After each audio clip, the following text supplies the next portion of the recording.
आज हम आप लोगों को साइनोबैक्टीरिया के बारे में बताएंगे। तो पूरी जानकारी के लिए मेरा पूरा वीडियो लास्ट तक देखिए। चलिए शुरू करते हैं। तो साइनोबैक्टीरिया सरल पादप हैं, यानी सिंपल प्लांट्स हैं, और इन सरल पादपों में फाइकोसाइनिन वर्णक पाया जाता है, फाइकोसाइनिन।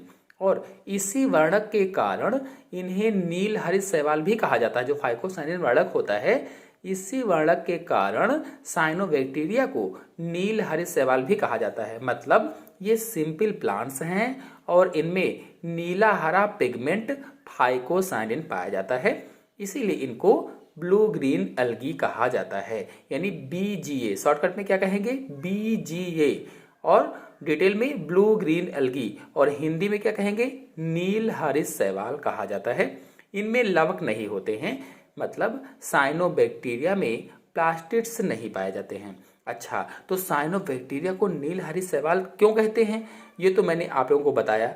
अब यदि प्रश्न पूछा जाए कि ब्लू ग्रीन एल्गी अथवा नील हरित शैवाल को साइनोबैक्टीरिया क्यों कहा जाता है, तो बताएंगे कि इनके केंद्रक संरचना और अन्य लक्षणों में जीवाणुओं से समानता होने के कारण इन्हें साइनोबैक्टीरिया कहा जाता है।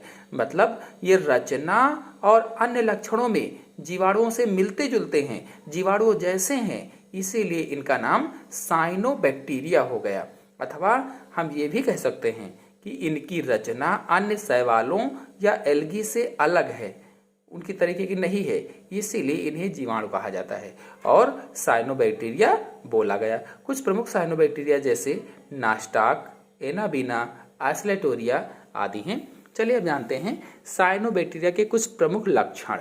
तो पहला लक्षण है साइनोबैक्टीरिया की कोशिकाओं में कम विकसित केंद्रक होता है, यानी इनकी कोशिकाओं में केंद्रक कम विकसित होता है। फिर दूसरा है इनकी कोशिकाओं का रंग नीला हरा होता है, जो विशेष रूप से फाइकोसाइनिन, मैंने बताया फाइकोसाइनिन के कारण ही होता है, या इसी पिगमेंट या वर्णक के कारण इनका रंग कैसा होता है? नीला हरा होता है। साइनोबैक्टीरिया पादप प्रकाश संश्लेषी अथवा स्वपोषी होते हैं।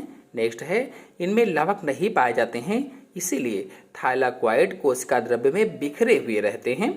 अगला है संचित भोजन साइनोफिशियंस स्टार्च अथवा ग्लाइकोजन के रूप में पाया जाता है, अथवा ग्रेन्यूल या कणों के रूप में पाया जाता है। नेक्स्ट है जनन कायिक तथा अलैंगिक होता है, यानी जो साइनोबैक्टीरिया होते हैं इसमें जो रिप्रोडक्शन होता है, जनन होता है, वो कायिक होता है अथवा अलैंगिक जनन पाया जाता है, लैंगिक जनन नहीं होता है। सत्य लैंगिक जनन बिल्कुल नहीं पाया जाता है। नेक्स्ट है इनमें असूत्री कोशिका विभाजन पाया जाता है, नहीं एमाइटोसिस पाया जाता है, असूत्री कोशिका विभाजन होता है। नेक्स्ट है कोशिका प्रोकैरियोटिक होती है, जो इनकी कोशिकाएं होती हैं वो प्रोकैरियोटिक होती हैं, और सुकाय एक कोशिकीय होता है। नेक्स्ट है लक्षण मुख्य रूप से अलवणीय जल में पाए जाते हैं और कुछ समुद्री जल में भी पाए जाते हैं। मुख्य रूप से अलवणीय जल में, लेकिन कुछ ऐसे भी होते हैं जो समुद्री जल में भी पाए जाते हैं। नेक्स्ट है इनकी कॉलोनी प्रायः जेली नुमा आवरण से ढकी रहती है। चलिए अब साइनोबैक्टीरिया का आर्थिक महत्व समझ लेते हैं कि ब्लू ग्रीन एल्गी का आर्थिक महत्व क्या है, या BGA का इकोनॉमिक इंपॉर्टेंस क्या है। तो सबसे पहला महत्व है उत्पादक के रूप में, एज ए प्रोड्यूसर, यानी स्वपोषी होने के कारण ये प्रकाश संश्लेषण की क्रिया से CO2 लेते हैं और O2 निकालते हैं। यह ऑक्सीजन वातावरण को शुद्ध करती है, अतः ये पारिस्थितिक तंत्र के उत्पादक हैं। तो पहले पॉइंट में मैंने बताया कि नील हरित शैवाल जो है ये उत्पादक अथवा प्रोड्यूसर होती है। तो स्वपोषी का अर्थ है जो अपना भोजन स्वयं बना लेते हैं, किसी दूसरे पर निर्भर नहीं रहते हैं। संसार भर में जितने भी हरे पेड़ पौधे हैं वह सभी स्वपोषी होते हैं, क्योंकि प्रकाश संश्लेषण क्रिया के द्वारा अपने भोजन का निर्माण स्वयं कर लेते हैं, इसलिए स्वपोषी हुए। और प्रकाश संश्लेषण क्रिया में हरे पौधे CO2 को लेते हैं, यानी कार्बन डाइऑक्साइड को लेते हैं, और O2 निकालते हैं, यानी ऑक्सीजन को छोड़ते हैं। इस तरह से वातावरण को शुद्ध भी करते हैं। तो प्रकाश संश्लेषण क्रिया के बारे में अगर आप लोग जानना चाहते हैं तो मेरे चैनल में फुल वीडियो अपलोडेड है, आप जाकर के देख सकते हैं, फोटोसिंथेसिस का वीडियो। चलिए आते हैं दूसरे महत्व पर। दूसरा है खाद्य पदार्थ या फूड मटेरियल के रूप में। तो मनुष्य के लिए इनका खाद्य के रूप में अधिक महत्व नहीं है। जो साइनोबैक्टीरिया हैं या जो नील हरित शैवाल हैं, खाद्य के रूप में इनका अधिक महत्व नहीं है। तो स्पिरुलिना प्रोटीन, विटामिन यानी कि जो विटामिन बी कॉम्प्लेक्स होता है तथा खनिजों का बहुत अच्छा स्रोत है। जो स्पिरुलिना है, ये जो नीलहरी शैवाल होता है, इसमें विटामिन अच्छी पाई जाती है या विटामिन बी कॉम्प्लेक्स पाई जाती है और कुछ खनिज पदार्थ भी पाए जाते हैं। आजकल बाजार में ही इसी नाम से उपलब्ध है। यह गेहूं, चावल आदि अनाजों का अच्छा विकल्प है। यानी जहाँ पर जिनके पास में गेहूं नहीं है, चावल नहीं है, तो उसकी जगह पर इसका यूज़ किया जा सकता है। पाउडर किया हुआ स्पिरुलिना खाया जाता है, जो पाउडर बना करके इसको खाते हैं, तथा बिस्कुटों में भी डाला जाता है। जो बिस्कुट होते हैं उसमें भी इसका प्रयोग किया जाता है। नाश्ता कम्यून को चीन व जावा में खाया जाता है। और जो नाश्ता कम्यून होता है ये भी साइनोबैक्टीरिया है, या कह लीजिए कि एक शैवाल होता है। कौन सा? तो नीलहरी शैवाल होता है, जो चीन और जावा में खाया जाता है।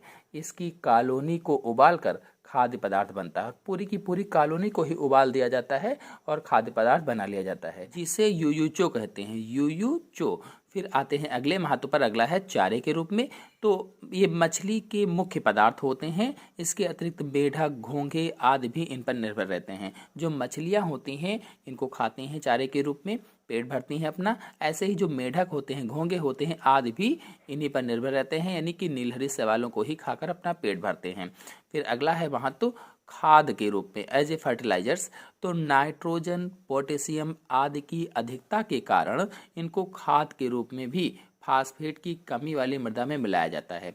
यानी चूंकि जो नीलहरी शैवाल होते हैं इसमें नाइट्रोजन अधिक पाई जाती है, पोटेशियम अधिक पाई जाती है, इसीलिए इनको खाद के रूप में प्रयोग करते हैं। और जहाँ पर फास्फेट की कमी होती है ऐसी मिट्टी में इसको मिलाया जाता है।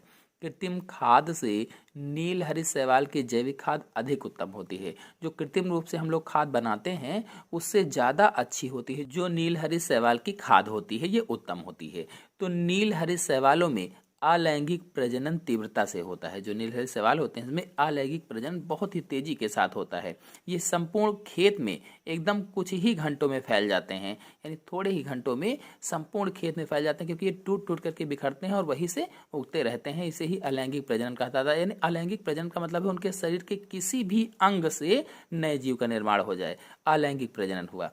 तो नीलहरी शैवालों की कुछ जातियां वातावरणीय नाइट्रोजन का स्थिरीकरण करने में भी सक्षम होती हैं। यानी नाइट्रोजन का स्थिरीकरण भी करवाती हैं, नाइट्रोजन फिक्सेशन भी करवाती हैं। जैसे कौन कौन सी जातियां हैं?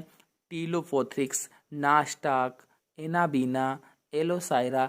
ये जो जातियां हैं ब्लू ग्रीन एल्गी की, ये क्या करती हैं? नाइट्रोजन का फिक्सेशन भी करती हैं। धान के खेतों में मृदा में नाइट्रोजन की कमी को पूरा करने के लिए इनको खाद के रूप में मिलाया जाता है या प्रयोग किया जाता है। धान के खेतों में आपने देखा होगा हरे हरे से उगे रहते हैं, तो नीलहरी शैवाल होती है, नाइट्रोजन की कमी को पूरा करती है। फिर अगला महत्व है बंजर जमीनों के लिए। तो अधिक क्षारीय मृदा खेती के लिए बेकार होती है। अगर अधिक क्षारीय हो गई है तो इसका मतलब वो बंजर हो गई है। बंजर जमीन या ऊसर जमीन दो प्रकार की होती है, क्षारीय और लवणीय। तो जो बंजर जमीन है, अधिक क्षारीय मृदा बेकार होती है, उस पर कोई भी फसल नहीं हो पाती है। इस प्रकार कुछ नहीं उगाया जा सकता है उस पर।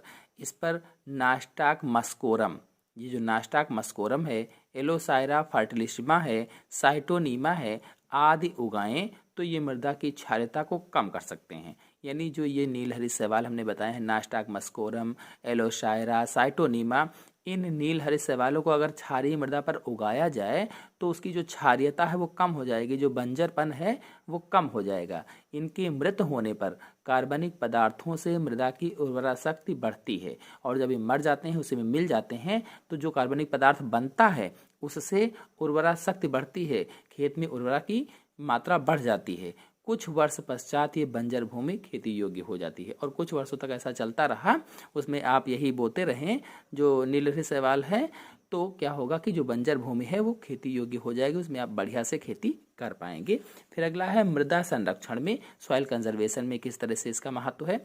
तो साइटोनीमा, एलोसाइरा, नास्टाक, एनाबीना आदि मृदा के कणों को आपस में बांधने का काम करती है। यानी जो ब्लू ग्रीन एल्गी साइटोनीमा है, एलोसाइरा है, नास्टाक है, एनाबीना है, ये आदि जो हमने ब्लू ग्रीन एल्गी के नाम बताए हैं, ये जो मिट्टी होती है उसके कणों को आपस में बांधने का काम करती है। इनकी अत्यधिक वृद्धि तथा श्लेष्मिक आच्छाद के कारण मृदा के कण अलग अलग नहीं हो पाते हैं, क्योंकि इसमें चिपचिपा सापन होता है, इसलिए जो मिट्टी के कण होते हैं वो आपस में चिपके रहते हैं, अलग नहीं हो पाते हैं। इस प्रकार ये मृदा संरक्षण में सहायक होती हैं, यानी मृदा को कटने बहने से बचाती हैं। मृदा संरक्षण का मतलब होता है मृदा को कटने बहने से बचाना, तो ये एक महत्व हो जाएगा। फिर अगला है प्रयोगशाला में शोध कार्यों के लिए स्पाइरुलिना तथा एनासिस्टिस आदि प्रयोगशालाओं में विभिन्न शोध कार्यों में प्रयोग किए जाते हैं।